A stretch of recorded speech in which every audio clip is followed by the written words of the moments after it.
Ladies and gentlemen, welcome back to Let's Dev, where today we're doing something a little different. Now, it's been a while since the first Planet vs. Zombies video, a game inspired by Plants vs. Zombies with a new unique take on the quote-unquote defense style gameplay. It was put on hold while I tried to figure out an unexpected yet major roadblock. Well, I wasn't lying, and I have been hard at work on getting back to it ever since. And I'm finally ready, but so much has happened between then and now that I felt a bridge was necessary to cover everything. Also, I wanted episode 2 to focus on the project without all this extra bloat. So sit back, relax, and let me tell you of the journey of Planet vs. Zombies so far. So like I mentioned, Planet vs. Zombies was a project initially inspired by Plants vs. Zombies, but what made it different was its approach to the unit placement and how it drastically changed the approach to defense-style gameplay. With a constantly rotating planet changing the position of the units, the challenge was meant to focus on balancing defenses from all sides. But the biggest issue that came from this ambitious idea was, well, the math. Due to the way that they were set up, simply clicking a unit was much harder than expected. And since we weren't using a simple grid, converting the mouse's proper coordinates based on angle of the planet and the mouse's position relative to the planet, it was a nightmare. One I wasn't able to figure out at the time. So I promised instead of documenting the hours of failures that were sure to follow, the project would return once I had something substantial figured out. Then the project went silent.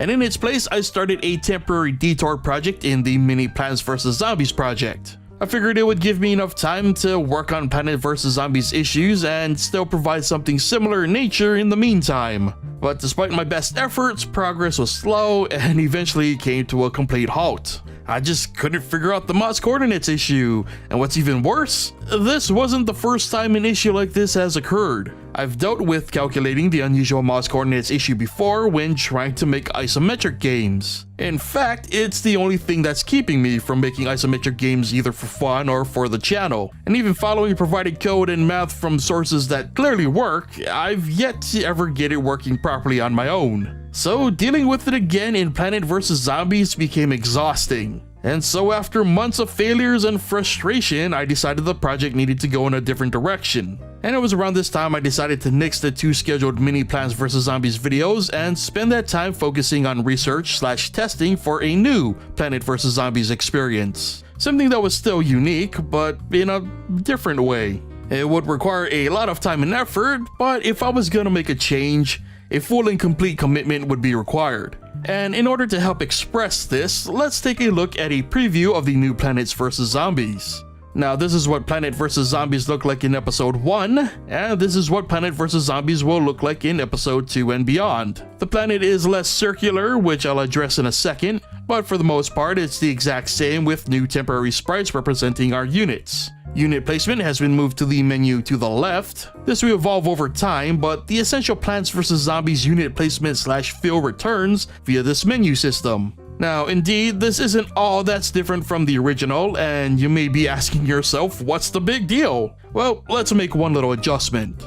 Yes folks, Planet vs. Zombies is now technically a 3D game. The planet is less circular because I'm currently going for a low poly 3D style with a mixture of 2D billboarding for units. The other addition to gameplay is going to be the player's involvement. Taking inspiration from my favorite Half-Life mod, Natural Selection, we're going to blend third-person action and real-time strategy together. Players will take control of a unique unit that will assist in the defense of the planet. The player will also assist the units who will rotate like they were in the previous version. Now, a lot of this is still a work in progress. I've been learning the ins and outs of 3D in GameMaker, which has not been easy at all. In fact, the system I'm currently using in Planet vs. Zombies is running on first generation code, a lot of which I've improved since. That is to say that this project is going to be rough and I'll likely be making adjustments throughout. But at its core, you can expect this to be Planet vs. Zombies approach going forward. A third-person action game with real-time strategy features and whatever else I feel like adding in the future.